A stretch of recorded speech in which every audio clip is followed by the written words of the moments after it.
Welcome to the Military Money Manual podcast, where every episode is all about achieving financial independence in the military faster than before. We believe personal finance shouldn't be boring or intimidating. Building wealth can be simple, and financial freedom is the ultimate financial goal.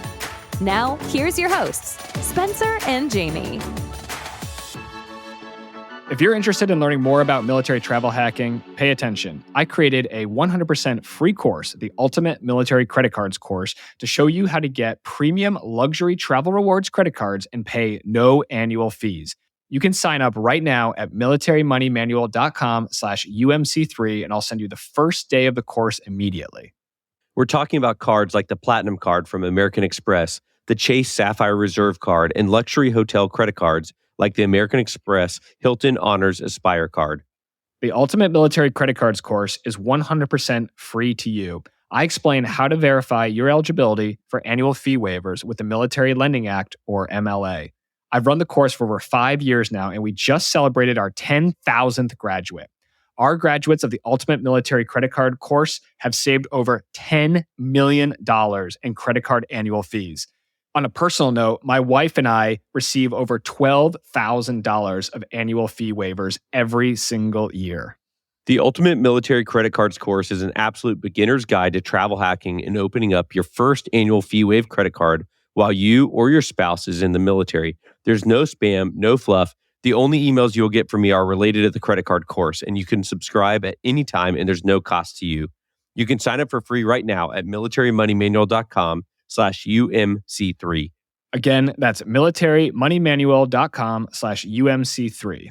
And now back to the show. Welcome back to another episode of the Military Money Manual podcast. I'm Spencer, founder of militarymoneymanual.com, joined by my co-host Jamie. Today on the podcast, we're talking with Stephanie from poppinsmoke.com. That's Poppin Smoke.com. Stephanie is the founder and president of Poppin Smoke, a website dedicated to helping members of the military community take advantage of their travel-related DoD benefits. She has been traveling, living abroad with her husband since they retired from the Army in 2015. During that time, they lived in Japan for 2.5 years, and they've now lived in Rota, Spain since December 2020.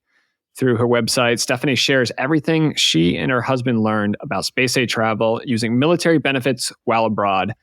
Also, with her Facebook group, U.S. Military Retirees and Veterans Living Overseas, Stephanie facilitates a large and growing community of veterans who are interested in living in a foreign country after their military career. Okay, Stephanie, thanks for being here with us today. We're very excited to have you talk about space age travel, living overseas, healthcare overseas, where to choose to live after retirement, and all the excitement that comes with exploring options that are more than just going back to your exact same job the next day as a GS employee. So thanks for being here with us. Thanks for having me. I've been looking forward to our conversation.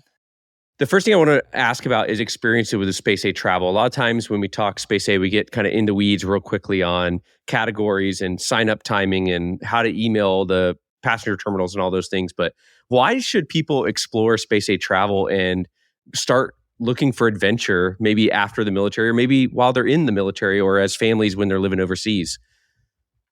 I think if space aid can be a really great way to save money if you know how and when to use it. So admittedly, when you're active duty, you sometimes have shorter periods of leave and things like that. So a lot of active duty folks think, well, I'm going to do that when I'm retired and I can't do it now. But we meet tons of active duty families and individual travelers flying space aid. You just have to understand when is the right time to use it, which is typically when you have a longer period of leave, or preferably outside of PCS season during the winter months or the spring, fall, and just knowing that you need to have some flexibility in your schedule. But as a retiree, I think you hit the nail on the head. It is a big adventure. That's a lot of it. We always enjoy it for that. But again, we've saved, I think, probably $20,000 at least. That's just my estimate over the years flying space aid. So if you know how to use it, you can save quite a bit of money. Stephanie, what are your top 3 tips if someone is a newcomer to Space A and they've been on your website, poppinsmoke.com, they've read, the FAQ and they've signed up for your newsletter, but what would be the top 3 things that you would recommend to someone who's, let's say they're on active duty and they're going to go take their first Space A flight? First thing I would say is do your research. And I can't emphasize that enough because you really need to fully understand how it works before you try to use it. So if you have like a general idea that these flights are available and you just figure you're going to go to the terminal and wing it, chances are good you're not going to have a positive experience. But when I say do your research, you want to understand your eligibility, like where you can fly, what bases have flights to where you want to go, what bases have flights back, what should you wear and pack, what documentation do you need, what are some of the immigration procedures if you're going overseas at the destination. So we have a quick start guide on our website that just explains in great detail how the whole Space A process works. It's called the Quick Start Guide to Space A Flights. And if you read that entire thing and you follow all the links, you will understand how Space A works, at least generally speaking. And I think it's really important to take the time to do that. So tip number 2, I would say know when to travel. So your best chances of getting seats are during what I would call the operational low season, which is the fall and the winter, excluding the winter holidays. And then most of the spring, to some extent, spring break can get a little bit difficult, particularly to and from Hawaii. But spring break isn't so consistent around the world. So it's not like everybody's traveling at exactly the same time. Third thing I would say is you always need to have multiple backup plans and also money set aside in case Space A doesn't work out or in case you're waiting around for a flight longer than you expect. So that means enough money to pay for several nights in lodging, and then possibly enough money to pay for return flights. For example, if you've flown with your family overseas and you're in Europe and you're running out of leave and you have to get back, then you have to buy commercial tickets. You need to be sure that if you have to do that, it would not break you financially. Yeah. Have you ever looked at like booking refundable tickets? So let's say like you're traveling, it's the active duty service member, a spouse and 2 kids, and the spouse and the 2 kids don't have to get back at any particular time, but the active duty service member has leave ending coming up. So have you ever heard of anyone booking like a refundable ticket kind of at the very last minute? If they catch the Space A flight, they're good, and then they just get their money back. And if they don't, they know they've got that backup. Sure. Yeah, we have not booked refundable tickets that way, but I have known a lot of people that do that. I think it also depends on how expensive those refundable tickets are and how comfortable you feel that indeed you will get your money back. But there's a lot of different ways to try to hedge your bets, I guess you could say. I mean, you can also sometimes book with a carrier that allows you to change your ticket without any penalties. That's more so if people book follow-on travel based on a Space A flight, which I actually don't recommend doing unless it is fully refundable or changeable. Yeah. So it seems like there's a lot of logistics and things to work out as you get kind of your feet under you on Space A travel. Is there maybe a recommended route for someone to try it for the first time on active duty, like an easy one, like getting to Germany, Ramstein Air Base, maybe in Germany? Would you recommend that, or? I think, the overseas flights can always be a little bit tricky, just because if you get stuck, then there's just by definition a lot more expensive. I would choose something a little bit closer, like within the United States, if you're just trying to get your feet wet. So that way, if something doesn't work out and you have to buy a commercial fare, then it's not as big, it's not so expensive. For example, there's a lot of regular flights, at least lately, between Joint Base Lewis McChord and Andrews Air Force Base. And so that would be one where you could try that, and hopefully you can get a return flight within a week. If there isn't a flight or you need to do something else, it's not that big a deal. But for the most part, with the exception of the Patriot Express, and I can explain what that is, there's not so much regularity in the flights that you know that if you go from A to B, that there's going to be a flight from B back to A within the time that you want to travel. So, and when I talk about Patriot Express flights, that's also known as the rotator. Those are the charter commercial flights that are used to bring active duty families to Okonosuke stations. So, for example, the one that goes between Seattle and Japan, or Seattle and Korea, Norfolk and Rota, Italy, and so on. Those are a little more predictable schedules usually, right? The rotators? Yes, those schedules are released for one calendar month at a time. So you can see what days they fly, but you will not know how many seats might be available until within 72 hours of the flight's departure. So you still have I think a lot of people have a feeling that like the Patriot Express flights are like a sure thing. And it still has the same uncertainty as the other Space A flights, and all the other rules apply. The only difference is the schedule further in advance. Stephanie, do you have an example of a great trip you pulled off either when your husband was on active duty or after he retired? Yeah, I have an example from last month. We were in Chicago after we've been traveling quite a bit in the last couple of months, but we finished up our travels and we were in Chicago to visit my family. And Chicago does not have any bases nearby with active Space A activity. So we had to choose where we were going to fly. We were looking at bases on the East Coast because we needed to get back to our home in Rota, Spain. And based on the schedules and the seat releases we'd seen, we decided to aim for the DC area. So we flew commercial from Chicago to DC. And I'll tell you, those tickets were about $230 that we bought 2 days in advance after we'd already seen the 72-hour flight schedule out of Andrews. We arrived Wednesday morning. We went straight to the terminal. We marked ourselves present for the flight, which had a 1700 roll call time. Made that flight. So wow. We no hotel needed or anything like that. Next morning we were in Germany. So sometimes, it can go pretty smoothly. Wow. And then from Germany, did you drive or train? How did you continue on to Spain? This time we flew. So we actually decided to hang out in Germany for a little bit. We went to Luxembourg and Belgium, and then we flew commercial from Frankfurt to Jerez, which is the airport closest to Rota. And there is a direct flight. So we waited to see if there could have been a Space A flight from Ramstein into Rota. And if there had been, we would have tried for that one. That's not a very common route, at least that releases Space A seats. So we kind of knew we were going to be flying commercial. But again, those tickets, which I also purchased 2 days in advance, were about $200 each. Not bad. So it's worth the trouble when you get a great deal and you're able to get home and explore, but a little bit of last minute and a little bit of flexibility, or a lot of bit of flexibility probably, on how you're going to get there. Okay, so I want to transition a little bit to talk about living on your military pension overseas. So can you share a little bit of the story of how you guys went from retirement to traveling for a year to now living overseas full time, and how that works? Because that seems probably foreign, no pun intended, to people who just see people retire and stay in their same job most commonly. Yes.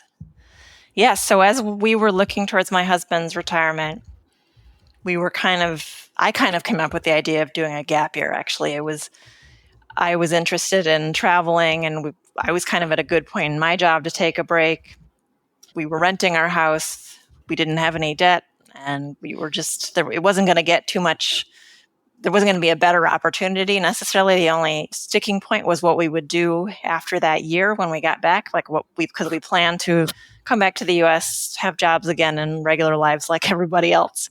And I should say too that it was my idea to travel. My husband was less enthused about it initially, just because his father was active duty, served 30 years. My husband served 30 years, so he had already done quite a bit of travel, but he was willing to do it because it was my dream. So. Good man. Yeah, we decided to take that 1 year gap year. And I should mention too, there's a benefit that not everybody knows about. The military will store your household goods for up to a year free of charge. And you need to get approval from your branch of service. But that's a pretty good benefit to help you, just give you a little breathing room to decide what you want to do. Even if you're not planning to move overseas or live overseas, they will store it in non-temporary storage near your last duty station. And then you can, in our case, we just traveled the world. Our stuff was stored. We didn't need to worry about it. And then actually you can request to extend that storage for up to 6 years. And again, you need to receive approval every year. And it's not guaranteed that you're going to get approval to do this. But we actually stored our household goods for almost 5 years before we finally received them, realized we didn't want any of it, and sold it all. But I just want to mention that because I think that's an important benefit that you need to know about in advance if you want to take advantage of it. But so we went for what was going to be our year of travel. And one of the most eye-opening things was that when we went to Western Europe, and we were just in France, Germany, Spain, And we started to get to know, we had some conversations like with Airbnb hosts and other people we had met about personal finance and how much money people make. And we were interested to learn that people like a new French friend who was a mid-career professional who was doing pretty well by all measures, made kind of less than my husband was making with his military retirement. And when we started looking into it, we were realizing how much lower salaries are in many countries around the world. And I'm talking Western Europe, developed countries, not Southeast Asia and things like that. And so that kind of got the wheels turning as to, what the possibilities were. So we went on and we continued to travel. We also went to Japan, where my husband's family, he has some family members there that he hadn't gotten to know. He's half Japanese, but they don't speak English. And so after a year, we didn't know what we wanted to do. We didn't know where we were going to live in the United States or what we would do next. And we still weren't ready to come back. And so he said that he wanted to study Japanese so that he could speak to his relatives. So we said, okay, we're going to move to Japan for what was supposed to be 6 months. And to make a long story short, we decided we really liked Japan. And because of his heritage, we were able to get residency, and we just kept extending, and we ended up living there for 2.5 years. Wow. I mean, that's, having the Japanese heritage there obviously helps. Were there any other expats there, Western expats, that also managed to work residency visas for that long? We met, it's funny, that's such a frequent conversation among expats is, what kind of visa do you have and how did you renew it and so on. But Japan has fewer options than some other countries. So you have to have heritage, you have a Japanese spouse, or have a job. Like there's a lot of people that I know of who are retired military that work on base, either as a civilian or as a contractor or something like that. But Japan doesn't have a retiree visa as some other countries do. So we were actually very fortunate, because even the people who had spouse visas, sometimes it was tricky getting them renewed. And we kind of expected that we would get a 1-year visa, and they gave us 3 right off the bat. So it sounds like a phrase that you used before in our communication was accidentally financially independent. And that realization kind of came from when you were talking to other people in the community, and you realized that, hey, our military pension can actually go pretty far because it's in US dollars, it's inflation protected. And we know that it's coming on, what is it, the 20th, 15th of every month? So with that realization, had you guys also saved along the way to military retirement? And was that intentional to achieve FI, or did you just save because you thought you had to save? And then when you realized, oh, we don't have to go back to work, it was just like a cherry on top? Yeah, we had never really heard of the concept of FI at the time. My husband and I were both pretty financially conservative even before we met, which of course made the marriage easier in that respect. But so, I mean, it was good because I married my husband 4 years before he retired. And so it's not like there would have been a ton of time to kind of rein in the finances and things like that. But neither of us had any debt. We'd had some student loans that we paid off long before we got married. And we felt like we were saving for something. I should mention I have 2 stepsons, but they were older, and they both one was actually in the Air Force, so had his own GI Bill, and the other one had use of my husband's GI Bill. So a lot of that stuff was already covered. And when we made the decision to travel, we felt like we were saving for something, and we just weren't sure exactly what it was. So yes, we had been saving and investing and so on. And then when we realized how low the cost of living could be almost anywhere not anywhere, but lots of places outside the United States, that was when it was kind of like a light bulb moment, like maybe my husband doesn't have to go back and have a second career and I can start my own business. Just a quick note from one of our sponsors, and then we'll be right back to the show. This episode is brought to you by YNAB, YNAB. YNAB is a personal finance tool that enables you to enjoy guilt-free spending and effortless saving with a friendly, flexible method for managing your finances. You can sign up for a 34-day, 100% free trial, no credit card required, at militarymoneymanual.com/YNAB. We had the founder of YNAB, Jesse Meekum, on the show in episode 58 for one of our all-time favorite episodes. Highly recommend you go listen to that episode and then head over to militarymoneymanual.com/YNAB to sign up for your free trial. Jesse and his team have created the ultimate personal finance system and app. I've been a YNAB user for over 4 years, and in that time, my net worth has increased substantially by several 100%. I can promise you that your net worth will increase by more than the cost of the annual subscription if you start using this app and using the 4 rules that Jesse Meekum discovered. Rule number 1, give every dollar a job. Rule number 2, embrace your true expenses. Rule number 3, roll with the punches. And rule number 4, age your money. Whether you're trying to pay off debt, build a better financial relationship with your spouse or partner, save more, or achieve financial freedom, YNAB can help you achieve those goals. Again, you can sign up for a risk-free 34-day trial at militarymoneymanual.com/YNAB. YNAB. Love how you spend your money. Now let's get back to the show. So what about some of the logistics of banking and credit cards and converting your pension to daily expenses in euro? Is that as complex as it seems to someone who's not been through it? It's actually not at all, because my husband's, even though DFAS and VA will deposit your money into foreign banks, we have ours just deposited into our US bank, and we use the ATM. And both Japan and Spain are kind of cash nations, I guess you could say. But if we need to, we also use Wise, the banking app, if we need to pay somebody in euros or another currency.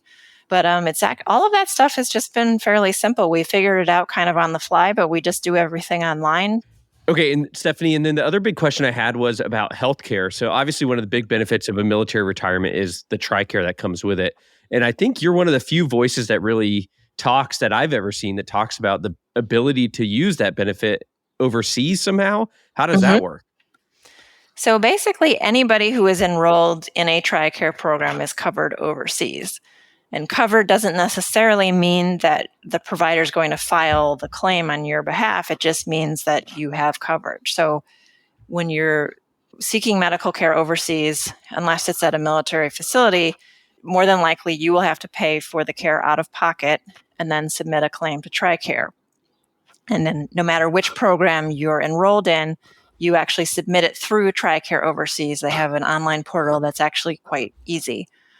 I know it probably sounds a little scary to say you just pay for the medical care yourself, and that's just because the care is so expensive in the United States. But overseas, it's generally not very expensive at all. I can give you a couple examples. Like here in Spain, I had an MRI. I think it was about $200. I saw an orthopedic doctor, and that was €30. My husband cut his hand in Japan and had stitches and medicine, and that was like $150 or so. So it's not as bad as it's not really a big deal usually to pay out of pocket and then submit for it later. So we also, because we live in Rota, we can get care on a Space A basis at Rota Naval Hospital, and they actually have a good amount of capacity. But I know that's not the case with all of the overseas military facilities. But I think that's the important piece for people to know, is that they are covered wherever they are, as long as they're enrolled in a TriCare program. That cost difference is astounding. I mean, I think getting the kids' teeth cleaned at the dentist costs more than $250 in the States. Yes. We actually have a great dentist here in Rota. He's a retired Navy dentist who opened his own practice right after retirement. So the cleaning is about $50. Yeah, I was just going to say, in New Zealand, annual checkup and cleaning is 130 New Zealand dollars, which is about, 70, 80 US dollars. Went to the doctor the other day for a routine checkup and it was $50. And then if you have to go to the hospital, it's all just included as a resident. So yeah, it's definitely a different, the healthcare system. But even I found in the States, after leaving the TriCare system, when I separated, I went and had a couple checkups done and stuff. And if you get the cash price, not like the insurance price from the provider, usually it's quite reasonable. Sometimes, right? Sometimes it's absurd. And if you go anywhere near a hospital or like emergency care, like, yeah, you want to make sure you have some kind of insurance. But for kind of like the general day-to-day stuff, like x-rays cost usually around $100, any kind of imaging, and that kind of thing. I didn't realize that. Yep. You can get, I had should have been an expensive scan done. It's one of those scans that you only have done every couple of years. And it was, I think $400 was the cash price. So it's like, again, it's not something you want to be paying every day, but it can make sense in the right circumstances. Mm-hmm. But yeah, that's great. I didn't realize how easy it was to submit the claims for TriCare overseas. So that's great for people to know. Do you have any experience with using the GI Bill overseas? Have you run into anybody who's gone to school overseas? We haven't. My husband still has 2 years of his left, so we're looking at that. But I have several examples of readers who've done it, and there's actually a few different ways you can use the GI Bill while living overseas. So the first one would be actually enrolling in a foreign university that will accept the GI Bill. I actually did an interview with a retiree who lives in New Zealand, and that was how he got residence in New Zealand, was a student visa. And nice. I can send you a link to that one to include in the show notes or something, but he explains step by step how to contact, like how the process works through VA to make sure that the university would be a match or to be accredited with VA. Another possible way someone can use it is if you're enrolled in a U.S. university and do like study abroad through them. That's another way to use your GI Bill overseas. And then I also did an interview with a retiree who was using his GI Bill, and he was doing online coursework with a U.S. university, which means you get half of the monthly living stipend, but he and his wife were living in Italy, which had a pretty low cost of living. So actually that money covered their apartment and their monthly living expenses. So there's a few different ways to do it to support your life living overseas. Yeah, I know on the va.gov website, they have a university search tool. And so if the university has been previously approved for GI Bill, you don't have to go through the whole process of getting the school approved. So for instance, here in New Zealand, I think there's like 4 or 5 schools that have been previously approved. And so the University of Auckland presently has 3 GI Bill students, which I found very interesting because I'm not sure who those people are, but they're out there. Go make some friends. Yeah, exactly. That's actually something that I've been considering, is going back to school and using the GI Bill overseas. And if the school's already approved, then it makes it a lot easier for them. And you can see how much tuition that the VA will pay. And you can see the monthly housing stipend as well on the va.gov website. So that's super, super useful. Yeah. And unless they've changed it since last year, the housing allowance was the same. If you're overseas, it's the same. It's not like when you're using your GI Bill in the States and it's by zip code. So you can really, if you're in a low cost area, as of last year, the housing allowance was $1,800 a month. So that's more than the average person in Rhoda makes per month.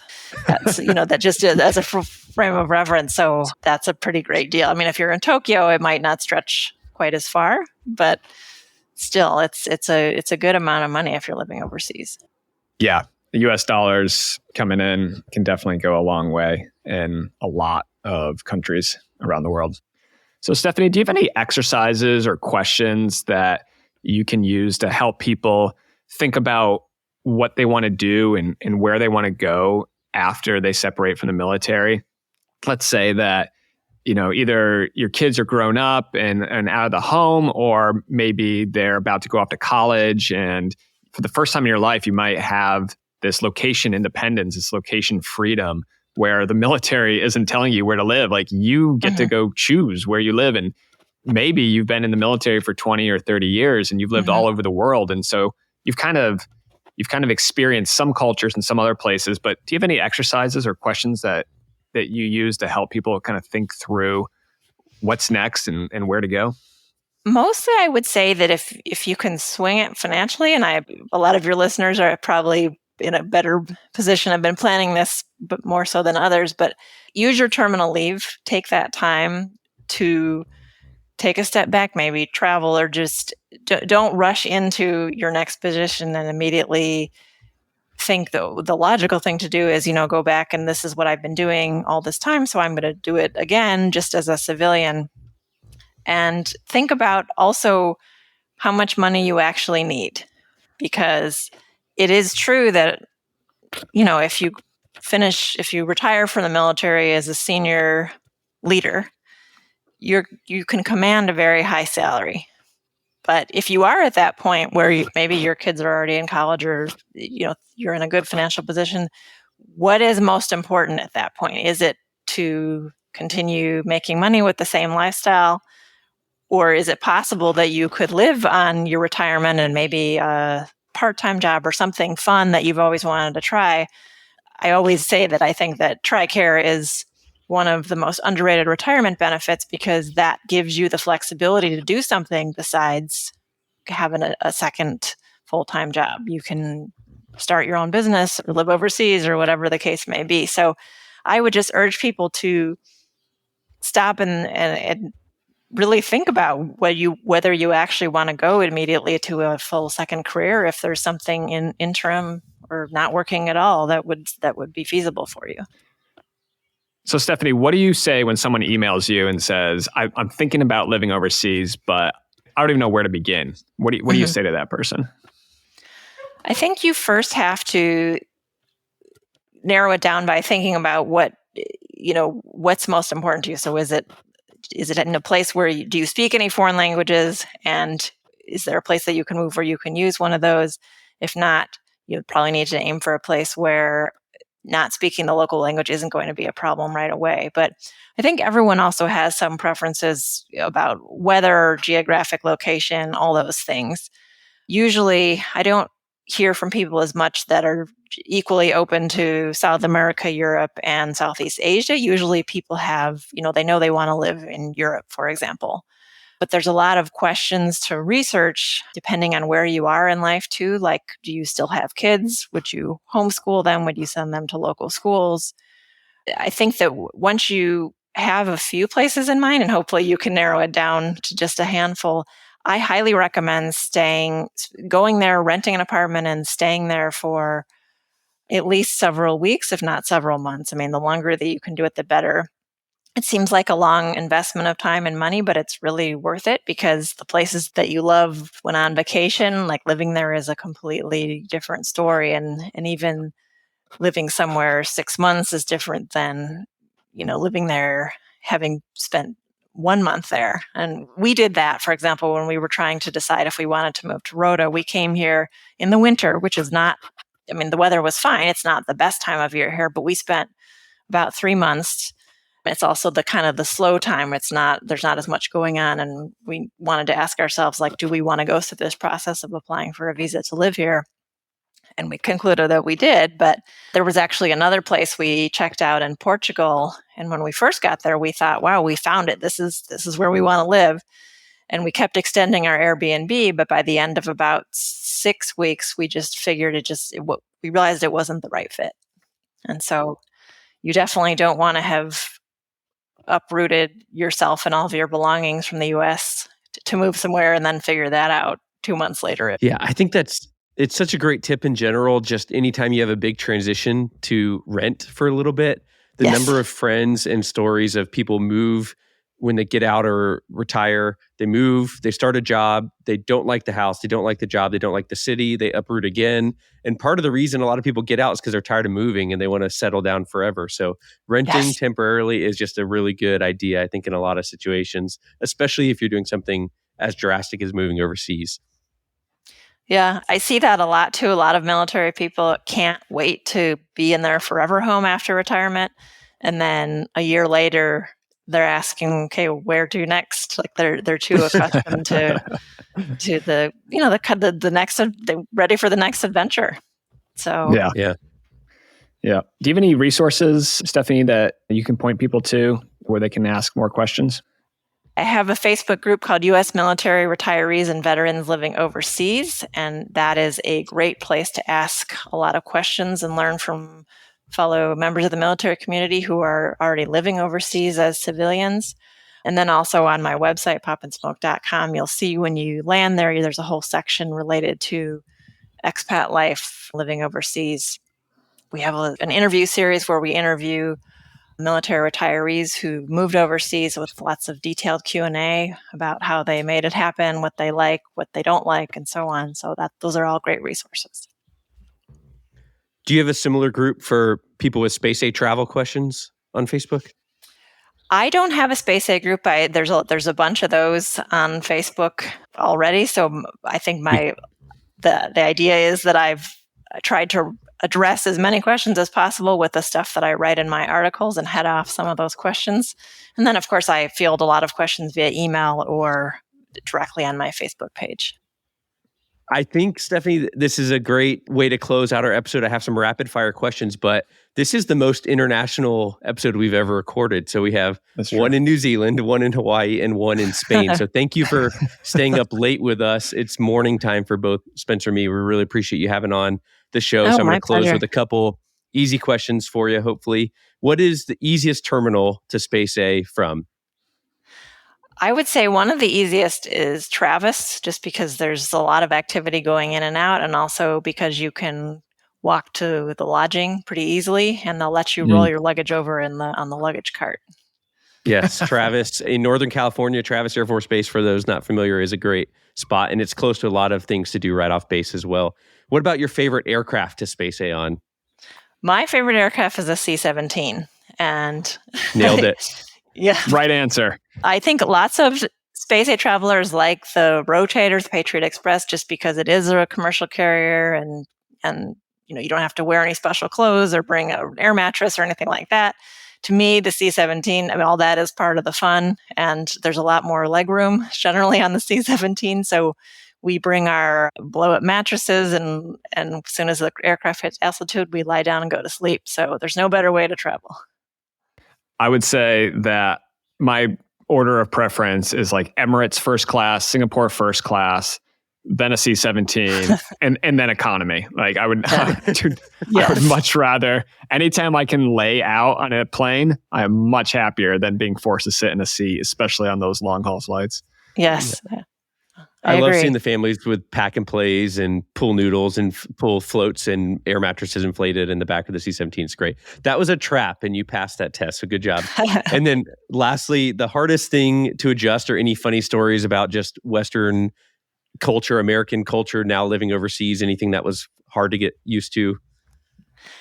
I think we've lived in two completely opposite cultures. So one in Japan and one in Spain. So in Japan, just as an example, Japan is kind of a rules-oriented society. If you are not 10 minutes early for something, you're considered late.